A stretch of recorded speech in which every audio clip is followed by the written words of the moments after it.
How's it going, guys? I'm Jeremy, and today I'll tell you about my time in China and how it's changed a lot over the last 16 years. I haven't lived here all of those 16 years, but I've been here about a dozen years, so I've got some kind of interesting takes. I don't want to make this just like, oh, things were so much better before, now everything sucks. I'll try to be objective. I mean, there's definitely some good things today. There's much better infrastructure. It's much easier to get Western things. It's a cashless society. There's some really good paying jobs still. The crime's really low. The food's good. It's still relatively cheap here. So there's a lot of good things. But my friend actually really summed up China these days in kind of a statement he made. Everything that kind of sucked about China got worse in some ways. And then the really cool things like being like Wild West is kind of gone now. And so I'll explain a little more basically what that kind of means. So I came to China in April 2006. And my story is a little interesting because a lot of people, maybe they came here because they wanted to study Chinese or, I don't know, they met a girl or, something like this, or they wanted to work. I actually came here on a cycling trip and I was just supposed to go through China, like 2 months on a bicycle. I started in Thailand and I was going to go to Europe. And when I was in Shangri-La, I got hit by an SUV. And I ended up in the hospital with a broken femur for a month and I had to get surgery and stuff. I have another video you could check out. I made it like a month or two ago, so you can look that up. Yeah, so I got out of the hospital and started working there. And Kunming's cool. It's one of the better cities in China as far as the weather goes and stuff. It's not like really hot or not really cold and really laid back. It's in southwest China, kind of near Thailand, Myanmar, and Laos.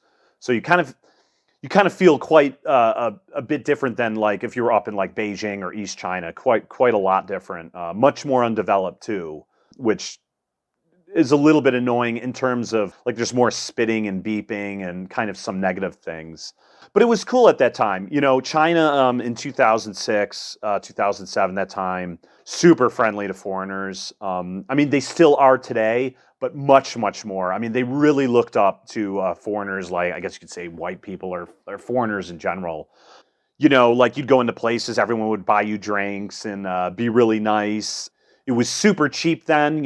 I mean, it was tough to spend more than like 100 renminbi going out. You could get dinner or lunch really cheap. I think vegetable dishes were only about 8 or well, maybe 6 to 8 renminbi, and meat was like 8 to 12 for like a dish.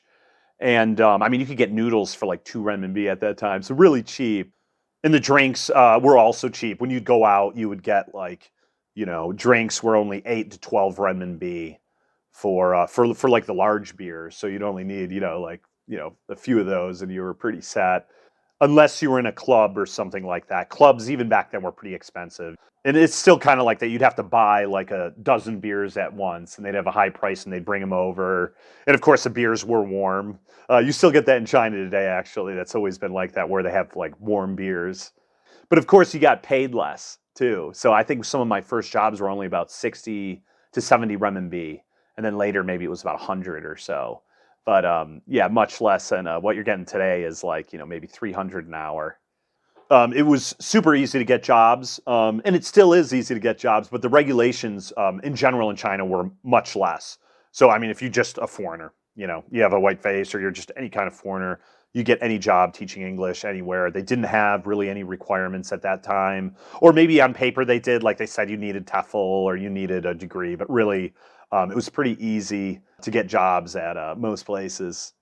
As I mentioned, the regulations were a lot less then. So for instance, like you could drive a motorcycle anywhere. You didn't need to have a license. They didn't check for things like that.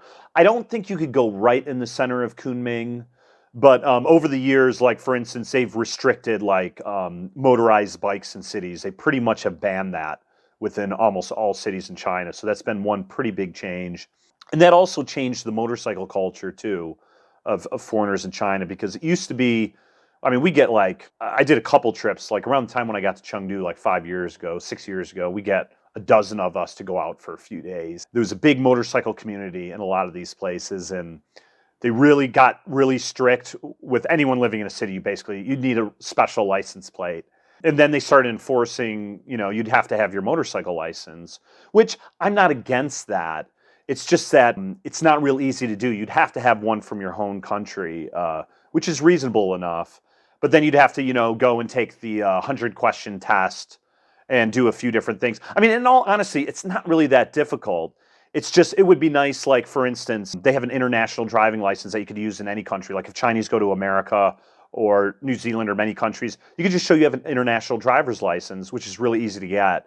And you would be able to use that. And I'm sure more people would be driving today. But because there's more steps to get the license, it's really kind of killed the motorcycle group rides we used to do. I haven't seen anything like that lately. And also because you can't have a motorcycle in the city. So you need a license and you can't have one in the city. So you'd have to keep one like basically outside the city somewhere. So that's kind of a bummer. That's really killed the motorcycle trips in China quite a bit.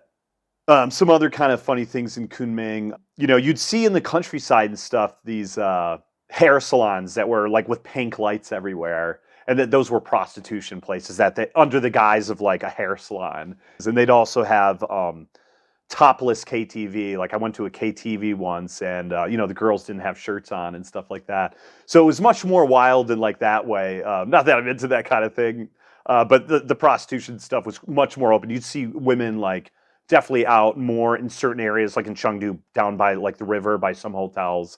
You still see them hand out cards and stuff, but it was much more in the open at that time. Now, of course, that's closed down. That's pretty much underground kind of thing. And stuff as far as like drugs, like marijuana, for instance, was even like somewhat open back in the day. I mean, you'd go to Dali, and the local women, I guess, are the Baitsu people, and the women would just be like, if you want marijuana, and I mean, you'd go to their house and you could easily buy weed. So it was quite open with that kind of stuff. Now, it wasn't legal, but they didn't really care about that. Now, I think if Chinese people had it, it might be a big deal, but they didn't really care about foreigners doing that kind of stuff back in the day.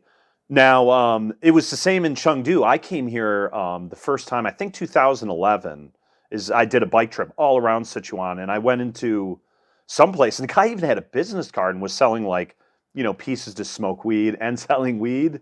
And when I even got to Chengdu in 2016, a lot of the bars, like in the Poly Center, for instance, I didn't really go to this Poly Center place because it was more of clubs. I don't really go to clubs.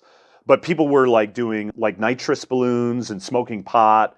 And they cleaned up all of that stuff, I guess around 2017 or 18. And but up until that point, like people pretty openly, even in Chengdu, were like selling pot, and it wasn't just foreigners, because I remember I was kind of nearby some of those areas, and I'd see who was passing by and leaving, and if you only go to to a certain location and you leave within 2 minutes, like of course you just went to buy drugs, right, or whatever. It was actually quite a lot of like middle-aged Chinese women, which I thought was kind of funny. But yeah, so that's really changed a lot. I don't see any place with like balloons or anything like that. You used to see that kind of stuff around. So some of the difficult things back in the day too, of course, there was a lot less Western restaurants, but there was a few in Kunming. I mean, I think there was Way's Pizza, there was a Prague Cafe, and so actually Kunming had quite a few even back then. So it wasn't too hard to get Western food. Salvador's was around then. So I think I think even 20 years ago, you had Western food in a lot of places in China, and McDonald's and KFC and all that kind of stuff. But they didn't really sell too much extra stuff. I think they had a shop, maybe Paul's or something, and in Chengdu, maybe it was Teresa's store or something like that. So you go to like one store that had overpriced Western food. So nowadays, you could get everything on Taobao. So I could get jalapenos, cheese, all this stuff delivered right to my, maybe not to my place, but they'll send it to like kind of like a post office, and you go and pick it up. So that's gotten much better over the years. You could definitely get any kind of goods, not just food, but anything online really easy. Taobao is basically the Amazon of China. And that's gotten better over the years too, because actually at first, when I first got here in 2013, you could order stuff on Taobao, but they didn't send it to that post office or your address. It was like the guys would kind of be set up somewhere like in the road, like in the middle of nowhere, and they'd be like, "I'm here," and I'd be like, "Where are you?" And it was really chaotic the first few years they were doing a lot of these mail services, but now it's gotten down pretty well. You'll get a number and you can find things pretty easily. So it's gotten pretty good nowadays. Of course, another big change is the smartphone. And that's really changed everyone's life in so many ways, not just in China, but everywhere in the world, right? So when you're in China at the beginning, I mean, without a smartphone, it wasn't easy to tell like where you were, right? I mean, because you didn't have a map easily. You couldn't just get on a bus and be like, oh, I know where I'm going. You'd have to figure out on the bus, like, does bus 12 take you to where you need to go? So you'd have to find out or have someone help you to figure out where you were going. Luckily, I've biked around and I've been pretty good with directions. But like, if you weren't really good at directions, it'd be a big problem because, I mean, if the taxi driver didn't understand where you were going, maybe you're going home or you're going out to eat in a different part of the city, and I basically just before I left my apartment, anytime I'm going to anywhere new, I would print out the area. I even did this when I lived in Taipei. And I'd have the Chinese name and a basic map of the area because otherwise you get to a location, it's kind of like where the hell am I kind of thing. If you didn't have the Chinese characters, that was really going to be difficult. Of course, at that time there was much less people that knew English too. So I mean, which was good in the fact that I spoke much more Chinese when I first got here. Almost no one knew English, so you'd have to have decent pronunciation or the Chinese written down. And a little later on, they had a little better translation like you could get in your phone, but it was still pretty confusing. It only within the last 5 years has gotten pretty good. And you could, people nowadays, I could just have someone speak into my phone and it'll translate it and I could speak back. And it's probably 95% accurate, where like 10 years ago, it was still like, you kind of got the gist, but there could be still a lot of confusion. So that's good that it's like that now. Of course, things were much more chaotic then. People didn't really wait in a specific line. People would just come in the side. If you're trying to get like bus tickets or train tickets, everyone would just push up front. And it was really quite obnoxious to try to wait in lines because there wasn't any lines. So it was quite a struggle to do a lot of that stuff. And the traffic is just going in all different directions. You still get that a bit in Chengdu these days, but they're really trying to push people not breaking the laws and stuff. So that's a good thing. It's not quite as chaotic as it used to be. And they have much more metros now. When I got to Kunming or Chengdu the first time, I don't think there was any metro. So 10 years ago, they did maybe just two, one up north, south, and west, east, in Kunming and Chengdu. And now Chengdu's got like 20 lines or something like that. So the metro system's amazing. I used to have to take the bus in Kunming, and I don't really like taking buses. So it's been really nice to get on the metro. Obviously it leaves on time every 5 minutes or whatever. Where when I took the bus in Kunming, I mean, it's like maybe it's going to come in 2 minutes or it's going to be a half hour. It was really inconsistent. And it, of course, super crowded, like rush hour and stuff like that. So after I lived in Kunming, I continued on that bike journey. I lived in Nepal and did, a cycling trip to several countries.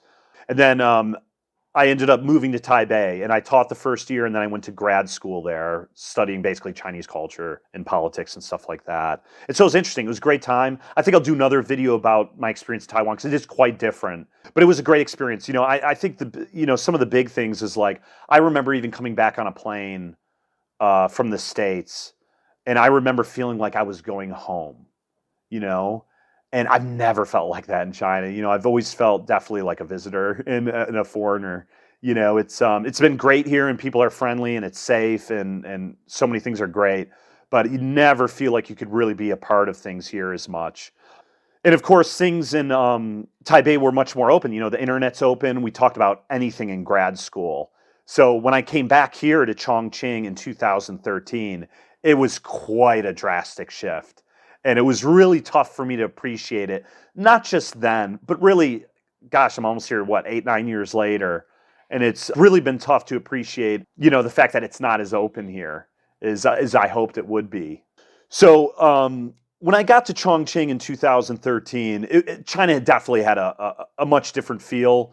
Of course, I mentioned it was much different than Taipei, of course, which is probably 20 years ahead as far as development and culturally and politically and stuff like that, right?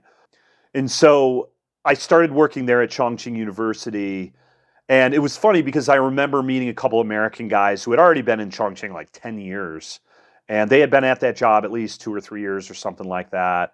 And I asked them, how was it? And they're like, oh, it's super laid back. You can do whatever you want. No big deal. And I was like, oh, good. I just want an easy job this year. I want to study Chinese. So this could be a great thing for me.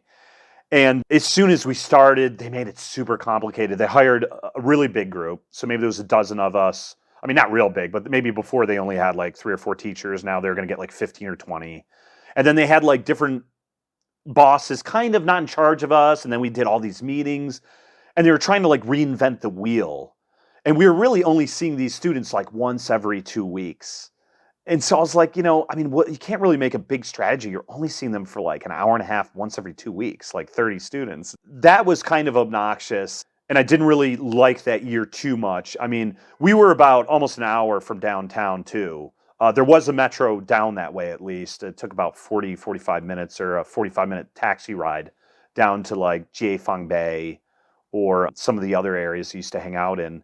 And so, and not just the work, but I could tell it was, I don't know, I just didn't really like Chongqing too much. I should have probably just gone to Chengdu, to be honest. But I figured, I was like, yeah, Chengdu was cool. I really liked it, but I'll just live somewhere nearby. And the aesthetics or the look of the city, and it is more interesting as far as like, it's a hilly city, so there's stairways up to random places and the river along the way, and you could go on a riverboat and drink, and the view and everything's amazing. Like it's much more interesting to like look at and to walk around and that kind of thing. But you get like the people yelling quite a lot, like the local like women like bah, bah, bah. They're really quite noisy and kind of arguing and this kind of thing in the streets. Kind of another small thing, like my buddy John, who was a professional Canadian teacher for like 20 years, came to China. I just met him that year. He was one of my first guys I befriended. And you only work like 12 hours at the university a week, and they pay you like $1,000 a month. They do give you a room and stuff, but like you have way too much free time, which is fine if you're trying to study Chinese and you just want to travel. I wish what they did was they just gave us like 24 hours a week of teaching hours and paid us twice as much. So anyway, a lot of people do work second jobs. And my buddy John did that. He was like, he wanted to make, he's trying to save money. He's already like 50 years old.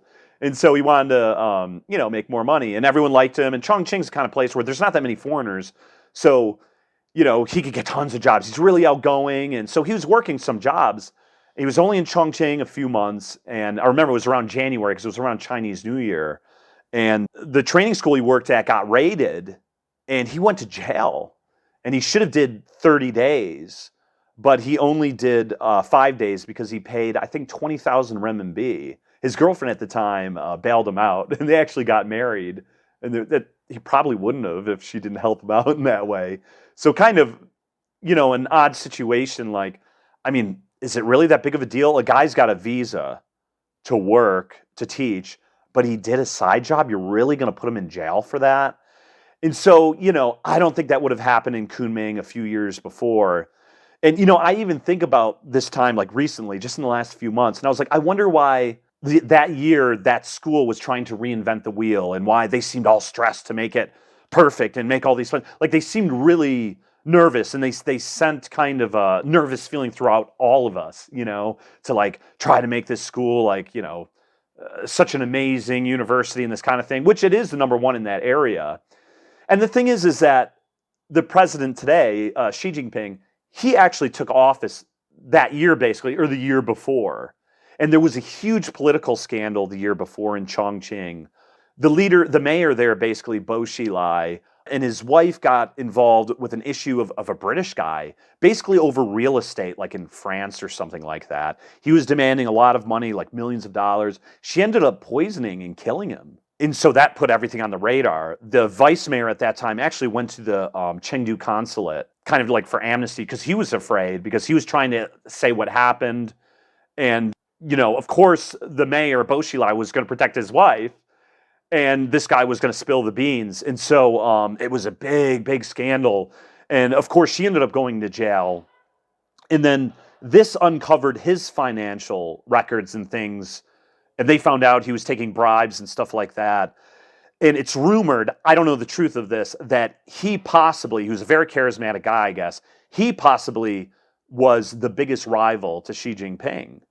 And so there's also rumor that like maybe they were trying to put him away so that he can get power. Now, I don't know if that's true. But anyway, you could look up that story in more details, but that was a huge thing. So of course that shadow, and when Xi Jinping came into power, it was no doubt that it was a huge anti-corruption time. And so he was putting tons and tons of people in jail for corruption and embezzlement and stuff like that. And so I think a lot of people were pretty nervous about like the new changes in China. Like during Hu Jintao, who was the president before, like when I was in Kunming, it was much more laid back. So I think my whole time in China, since I've come back since 2013, it's really been like much more control in many ways. As I mentioned with the motorcycles. I'll make a whole nother video on the hotel situation, but I'll briefly mention that now. Hotels in China have always needed special permits or whatever to accept foreigners, and this has actually gotten more difficult. So, not just because of the pandemic. Like I could show you videos or things before the pandemic, and they want to get all of this information of like the hotel basically has to do more. So they don't want to take foreigners as much because they have more work to do. So that's another huge disappointment that it's gotten more difficult over the years to get hotels. So after I lived in Chongqing, I did a year there, and I figured I was like, I didn't really like mainland China too much, but I'll go down to Zhuhai. My best friend Dave's there, and I was thinking of applying for PhD programs, which I did, and I got accepted to a couple schools like in New Zealand and stuff, but I didn't have funding, so I ended up going on a different path. I ended up coming to Chengdu to do outdoor tours, which is what I'm doing now. And so Zhuhai was pretty cool. It's nothing real special. Like if you want to get something more international, you'd have to go up to like Guangzhou or Shenzhen or go over to Hong Kong or Macau. But at least the 2 years there were a little bit more of the feeling, I guess you could say, I had in Taipei because it was more developed. Obviously, Guangzhou and Hong Kong and all these kind of places are much more developed than the interior China, like Chongqing, for instance, and even more so than Chengdu. So I got back to Chengdu in 2016, and it was definitely better than Chongqing. It's much more international, I think, a laid-back vibe. It's a really cool city. And like I mentioned, I visited in 2011. I did a bike trip. I cycled all around Sichuan. So I knew Sichuan was amazing. Basically more like Kunming, but bigger and a little bit more international. Because I considered Kunming is a good base for outdoor tours, but and better weather actually. But Chengdu's still a little bit more international. And I think Western Sichuan, the Tibetan areas, are a little bit better than Yunnan. Yunnan's definitely up there, probably number 2 for me. But so that's why I came back here. And I guess it was really even my first year, I could kind of feel there was kind of a change. And I was talking with my buddy a little bit with that recently. The first year or two, I remember even going out like in my apartment complex, and I was like selling pizza, out of my apartment, which I've sold out of my apartments when I lived on campus over the years. And I was kind of getting like dirty looks. And I can understand like most older people don't like pizza or like people handing out flyers and stuff. It's annoying. But I just kind of got like sort of a weird vibe. Now, I think that complex was like mostly like government workers or something, so maybe it just was that area. But I could definitely feel that like there was somewhat of a negative vibe at that time. And I remember at that, like specifically like when I walked down the road for any years I've always been abroad, I've looked people in the face and like smiled. And I think at that point, like I stopped doing that ever again. So it was definitely a little different. Now, it doesn't mean that everyone in general is not super friendly. If I go to even the countryside during the pandemic and stuff, people are still great. So I don't want you to think like it's not a friendly country. Generally speaking, it's quite good. And another important thing happened maybe my second year in Chengdu. It was when the leader now, Xi Jinping, had his like re-election basically. Okay, they'd usually do 5 years. And they're able to do 2 5-year terms, and that's the maximum. Kind of like in the United States, you could do 2 4-year terms, not more than that. So he changed the rules, so that was a big change. So that was around 2018, I guess. And so even Chinese people, a lot of us were like, wow, this is really not the kind of change in a direction that most people would like to see. Because, Chinese people and other people who go to foreign countries and like they don't like Trump or they don't like politicians, but everyone knows it's going to change in 4 or 8 years. And so there's a different vibe. And actually, the American president does have a lot of power, but there's checks and balances. He really only has a third of the power, let's say. Where in China, they have much more power. And so it's definitely a different vibe, and it definitely hasn't felt as foreign friendly. And this, of course, now the pandemic's gone, this has been a bigger difference. They've, blamed America for the pandemic and like you can see on the news sources. I don't watch Chinese news, but I see like the English ones and stuff like that in the comments. And it's really been super negative. I mean, there's no good news for the most part of any foreigners. If they find any negative thing, let's say a foreigner has a meltdown, going to quarantine or whatever, that will be national news. So they're always going to promote the negative things. There's only one news source, of course, the government news, right? And so it's not a real big surprise that they're going to go down this road of making the foreigners the scapegoat basically of everything, right? And so it's really tough to want to live here long term, knowing that I doubt that the leadership in this country, the leader himself, would change right in the next 10 or 15 years. And the vibe here is not really great. So like I said, I don't want to make everything look negative. China, obviously, like I said, the infrastructure is much better. You can get out to Western Sichuan now super easy on highways. When I came here in 2011 for that bike trip, I mean, I had to go back and forth to the bus station because like a road got washed out and they had to see if they could take another way. So you'd have to exchange your ticket. Everything took forever. It was super difficult to get like basic things like that accomplished or to head out to certain areas. And, it's easier to get Western things, like I mentioned. Of course, you've got WeChat Pay. So it's like a cashless society, really easy to, exchange money, that kind of thing, and to pay for, whatever you want to get. There's super high paying jobs. Of course, that's also because of the pandemic. Probably at least 75% of the foreigners aren't here compared to before the pandemic, right? And actually more and more are leaving, right? This summer, there's a huge exodus. So yeah, there's a lot of high paying jobs. You do need to have much more requirements. That's another big change. I don't think that's a bad thing. I mean, like you should be an actual teacher to teach, right? You shouldn't just have a white face or be a foreigner, right? But that does make it a little tougher because you used to be able to get a lot different kinds of people and personalities. I kind of like the some of the random kind of people who came here who really weren't teachers, but kind of oddballs and funny people. And yeah, the pollution's not quite as bad as it used to be when I first got to Chengdu a few years ago. I mean, there's even locals who protested in the city square because it was so bad.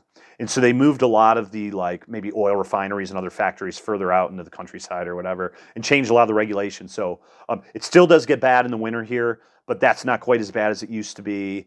The crime's super low. I do have a video where I was jumped in Chengdu and got in a fight or something, leaving a bar, but that was like 5 in the morning, and that kind of thing can happen anywhere. And so, you still could have some issues like real late night in a bar, but basically there's not, really any crime. You don't have to worry about going out late at night, whether you're a male or a female or a foreigner or anything like that. So it's super safe. And, there's still a lot of cheap places to eat that are great.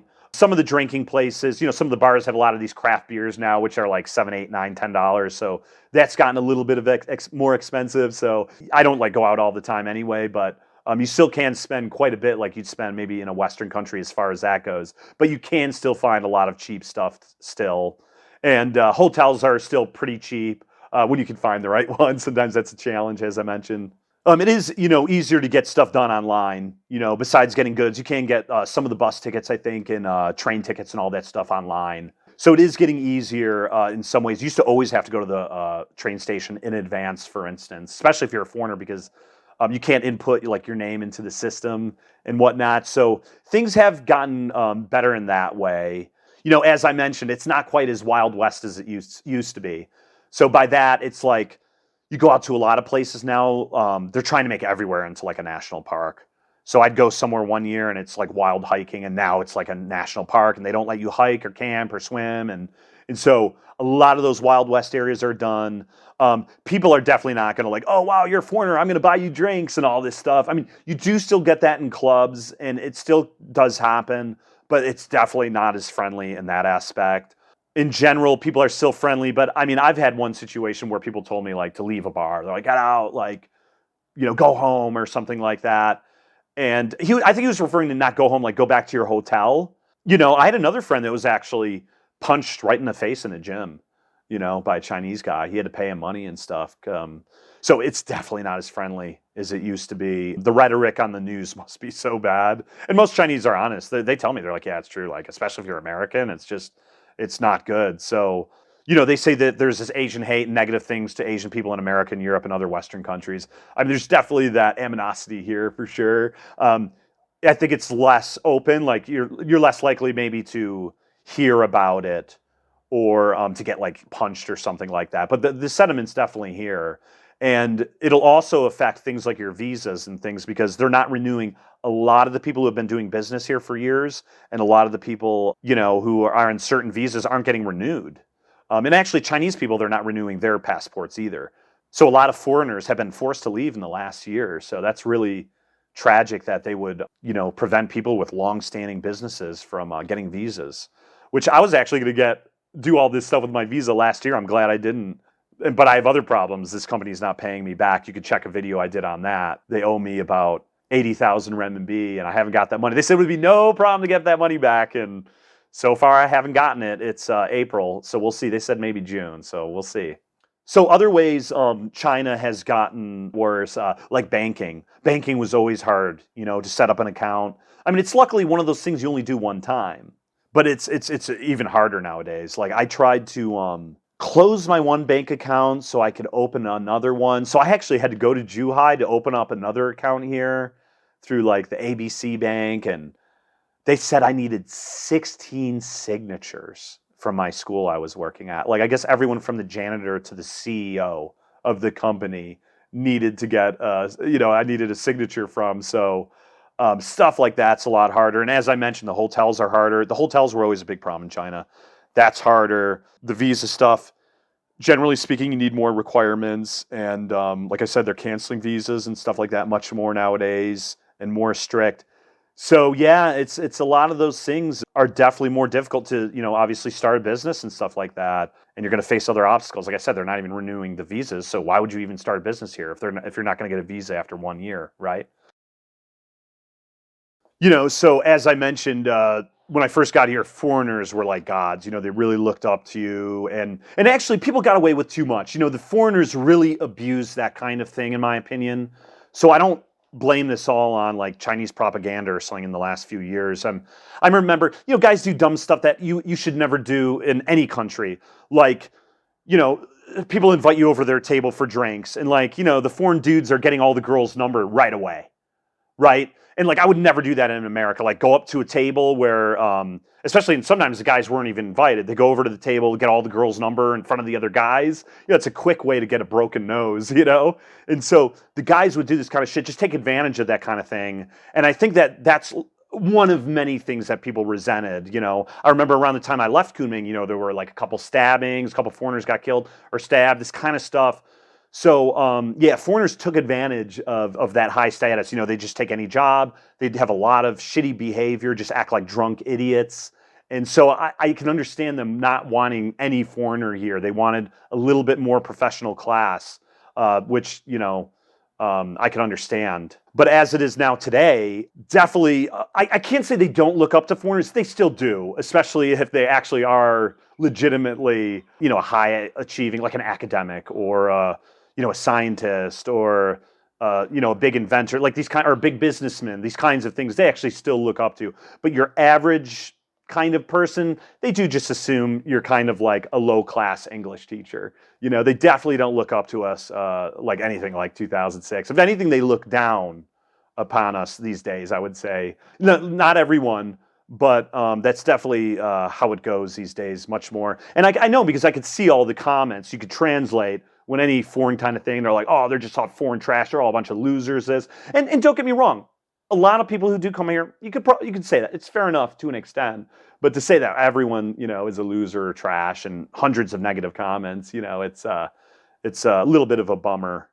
And of course, because of the politics, they believe, which is true to an extent anyway, that like America's trying to hold them back or other Western countries. So I think they're really frustrated. I think they're at a point, it'd be like imagine if you're number two, like because America's still at the number one, I guess, in some ways. So they're trying to get to this number one status, and of course people are trying to stop them. And so it's just like you're almost about to get number one in the race, but people are trying to stop you. So I think they're really frustrated right now because the pandemic and the economy's been already slowing down, especially because of the pandemic. And so I think they're really frustrated right now, and foreigners are this face of what's preventing them from getting to where they want to be. So it's kind of really made it not as good in that way. I hope things will change, and maybe after the pandemic it'll get better, but that's something to consider if you live here in the future. I don't know how things are going to be. I think the issues like with Taiwan are not, I used to think that was like years and years away.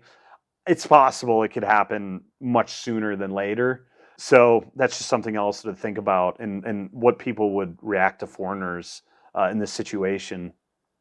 And another big thing that happened last summer in 2021 is that the government changed all the rules for like what students could study as far as like taking extra classes for tutoring, whether it's English or math or anything. And so it ended up like 90% of the training schools closed, and also online teaching too. So a huge change. Obviously, hundreds of thousands of people lost jobs, and so many companies closed. I know personally, a few guys are like, "Oh yeah, the training school just closed." Everything to me is like, especially from foreign perspective, when things are more open, is more and more control.